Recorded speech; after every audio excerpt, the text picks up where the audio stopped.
책 읽어주는 미즈놀 스테니 드리켄밀러 시장 앞에 늘 겸손하라.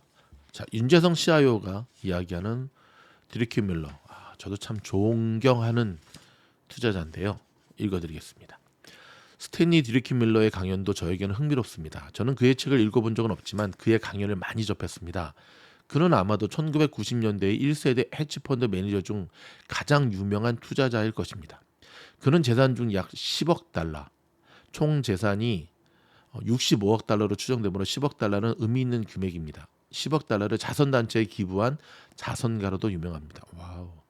조지 소로스의 CIO였던 그는 1992년 영란은행이 영국의 파운드화를 공매도했을 때 퀀텀 펀드를 운용하면서 영란은행을 굴복시켜 10억 달러 이상의 수익을 올린 검은 수요일 사건으로 명성을 얻게 됐습니다. 당시 드리켄밀러와 그의 동료들은 영란은행이 파운드화를 지탱할 수 있을 만큼 충분한 외환을 보유하고 있지 않으며 금리를 인상하는 것은 정치적으로 계속 지속 가능하지 않다고 판단했습니다. 하지만 이후 기술주 투자의 실패에 큰 손실을 받고 2000년에 소로스를 떠났습니다.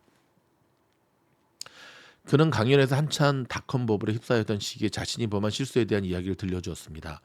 그는 1998년에 기술주 숏 포지션으로 큰 손실을 본 후에 1999년에 숏 포지션을 청산하고 기술주 롱 포지션으로 전환했습니다. 엇박자 탔네요. 그 잠시 수익을 올렸지만 롱 포지션을 확대하다가 2000년 기술주 폭락으로 더 큰 손실을 보게 되었습니다. 그래서 일명 닷컴 버블 터졌을 때죠.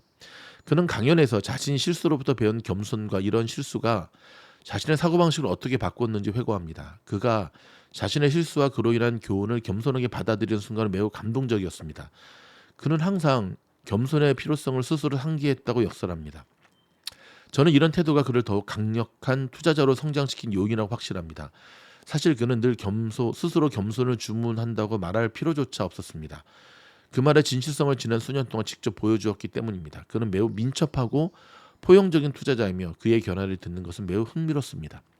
유튜브가 보편화됨에 따라 우리가 관심 갖는 사람들과 연락하고 소통하기가 더욱 쉬워졌고 드리켄밀러도 그런 사람들 중에 하나입니다. 그는 포트폴리오를 관리할 때 고위험 자산에 집중하던 구식 헤지펀드 투자자입니다. 그의 접근 방식은 사람들이 따라해서는 안 되는 것이며 버핏이나 막스와 비교할 때 매우 단기적인 매매 스타일입니다. 그렇다고 해서 그가 장기적인 전략적 사고를 하지 않는다는 의미는 아닙니다. 그는 현재 미국의 재정적 기강이 해이해지는 현상을 우려하면서 미국의 재정 및 통화 정책과 관리에 대해 비판하고 있습니다. 이런 우려와 비판은 그와 대면적으로 진행한 대담을 통해서 우리 모두에게 분명하게 전달될 뿐 아니라 온라인을 통해서도 전파되고 있습니다. 이런 그의 견해가 담긴 책은 유튜브 동영상으로 스탠 드리켄밀러 Annual Investment Conference 2023가 있습니다. 이 컨퍼런스에서 그는 자신의 견해를 거침없이 설파합니다. 45년이라는 세월 동안 자산을 관리해온 만큼 월가의 건물들을 잘 알고 시장을 움직이는 요인을 이해하는 그의 경험과 지혜는 주목할 만한 가치가 있습니다. 그는 이렇게 말합니다. 아직 일어나지 않은 일이 앞으로 일어나지 않을 일을 의미하는 것은 아니다. 다시 한번. 아직 일어나지 않은 일이 앞으로 일어나지 않을 일을 의미하는 것이 아니다. 여러분, 저희 미즈놀의 견해하고도 똑같습니다. 여기서 제가 먼저 설명을 좀 덧붙일게요. 드리켄밀러가 아직 일어나지 않은 일이 앞으로 일어나지 않을 일을 의미하는 것은 아니다. 지금 저는 시장의 투자자들이 일부 실수하는 부분이 여기에 있다고 생각합니다. 지금까지는 그런 일이 일어났지 않았기 때문에 앞으로도 그런 일은 일어나지 않을 거야 라고 하는 너무나 과거 확증 편향에 사로잡힌 투자가 문제라고 생각을 하거든요. 근데 오늘 드리켄밀러는 어떤 이야기를 합니까? 과거 일어나지 않았다고 해서 앞으로 일어나지 말라는 법은 없는 거야.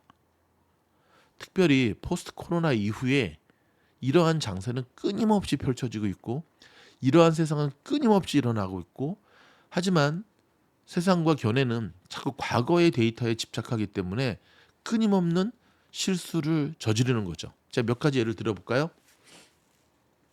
인플레이션이 일시적이라고 이야기했던 파월. 바로 이런 오류죠. 전쟁이 일어날 걸 예측하지 못했다라고 이야기하는 자넷 옐런. 예측은 못했지만 대응을 하셔야죠. 이런 견해죠. 러시아와 우크라이나 전쟁은 빠르면 일주일, 길어도 한 달 못 넘긴다라고 얘기했던 이들. 2년째 넘어가고 있죠. 자, 이 모든 것이 바로 드리켄밀러가 지금 이야기하는 겁니다. 계속 읽어드리겠습니다. 드리키 밀러는 특히 바이든 행정부의 무책임한 재정 운용과 너무 쉽게 은행을 구제해 줌으로써 무책임한 투자자들에게 아무런 페널티도 주지 않는 연준의 파월 의장의 결단력 부족에 큰 우려를 표명했습니다. 이처럼 무책임한 리스크를 취한 사람들을 구제하는 행동은 미국 경제에 더 큰 심리적 영향을 미칠 것입니다. 그는 이런 도덕적 해이가 12년간의 양적 완화 정책 탓에 이미 고착화됐다고 지적합니다. 빙고. 이런 정책으로 2023년에 경기 침체를 늦추는 데는 성공했을지 모릅니다. 하지만 그는 지난 50년 동안의 경제 데이터를 지켜본 결과 이런 정책이 언젠가는 더 깊은 경기 침체로 이어질 가능성이 크다고 생각합니다. 미주놀도 동감. 우리는 모두 12년간의 양적 완화 이후 1970년대 이래 볼 수 없었던 큰 인플레이션이 나타나고 그들을 이어 18개월이라는 짧은 기간에 5.5%라는 사상 최대의 금리 인상이 이루어진 현재 상황을 보다 정확하게 이해해야 합니다. 주식을 단순히 장기 보유하면서 문제가 생겼을 때 정부에서 구제해 줄 것을 생각하는 사람들이 있습니다. 이들에게 제가 해줄 수 있는 조언은 똑똑한 것보다 운 좋은 것이 낫다라는 말도 있지만 어리석음이 가장 큰 죄라는 말도 있다는 겁니다.